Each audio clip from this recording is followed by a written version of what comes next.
માંગરોળના Pipodara GIDC વિસ્તારમાં bootlegger Belgaum બન્યા છે. સાંજે સામસામે મોટરસાયકલ અથડાવવાને લઈને બોલાચાલી થઈ હતી.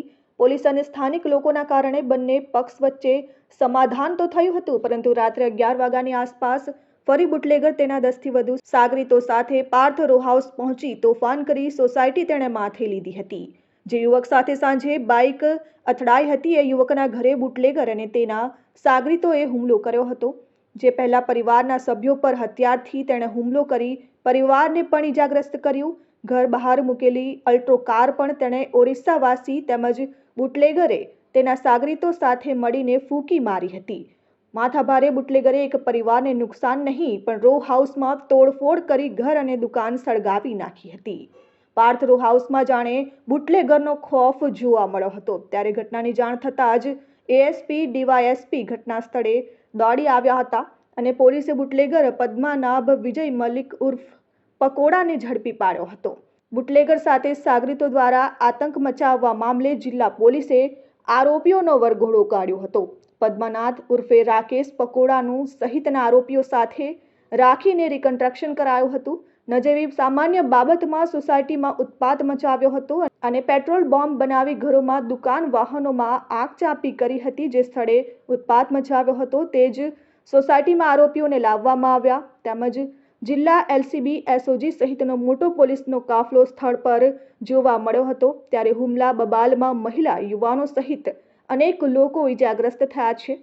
પોલીસે આરોપીઓ સામે ગુનો નોંધ્યો તેમજ પાસા સહિતની કાર્યવાહી કરાશે તેમજ પોલીસે કોમ્બિંગ કરી આરોપીઓને ઝડપી પાડ્યા છે.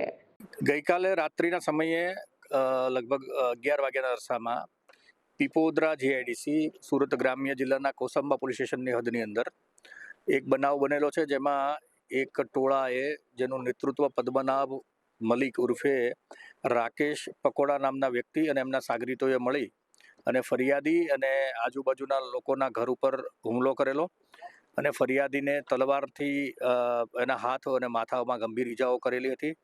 તેમજ તેના ફરિયાદીના ઘરની બહાર પાર્ક કરેલી અલ્ટો ગાડીને સળગાવવામાં આવેલી અને ફરિયાદીની બારી ઉપર જ્વલનશીલ પદાર્થ નાખીને બારી સળગાવેલી. તેની બાજુના એક દુકાનની અંદર તોડફોડ કરીને એ દુકાન માટેમાં પણ જ્વલનશીલ પદાર્થ નાખીને અમુક વસ્તુઓ સળગાવી અને એક બાજુના ઘરની અંદર પ્રવેશ કરી અને તોડફોડ કરેલી હતી.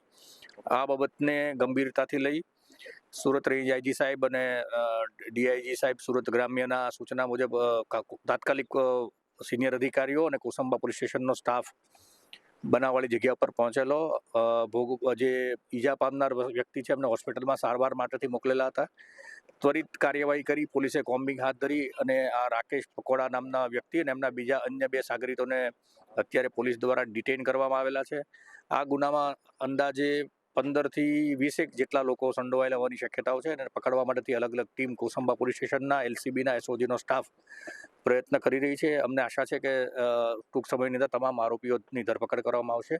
આ પ્રકારના બનાવો ન બને તે માટે આ વિસ્તારમાં અને સમગ્ર ડિવિઝન અને જિલ્લા વિસ્તારની અંદર પોલીસ દ્વારા સખત વાહન ચેકિંગ અને હથિયારબંધીના જે કંઈ ગુનાઓ છે એના દાખલ કરવામાં આવશે.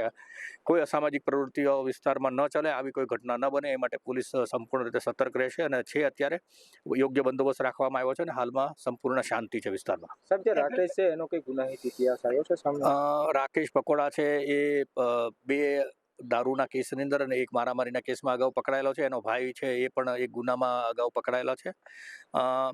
જે આરોપીઓ છે એ ઓરિસ્સા રાજ્યના વતની છે અને આમાં જે ભોગ બનનાર વ્યક્તિઓ છે એ બિહાર રાજ્યના છે. આ પ્રકારની ઇન્ડસ્ટ્રીયલ વિસ્તારની અંદર કોઈ ઘટનાઓ ન બને અને કોઈ અસામાજિક પ્રવૃત્તિઓ પણ ન ચાલે એ માટે સખત પોલીસ દ્વારા કાર્યવાહી કરવામાં આવશે. રાકેશ છે માથાભારેની છાપ ધરાવે છે, લિસ્ટેડ પણ છે, કયા પ્રકારની કાર્યવાહી રહેશે? રાકેશ છે એ માથાભારે હોવાની છાપ વિસ્તારમાં હોવાનું કોઈ ગઈકાલની ઘટના પછી સામે આવ્યું છે, પણ અગાઉ કોઈ લિસ્ટેડ બુટલેગર હોવાની કે એ કોઈ એની સામે કોઈ એવા ગંભીર પ્રકારના ગુનાઓ શરીર સંબંધી દાખલ થયા હોય, કોઈને ધમકાયા હોય, કોઈ મારામારી કર્યો એવી કોઈ ઘટના આજ સુધી પોલીસના રેકોર્ડ ઉપર નથી.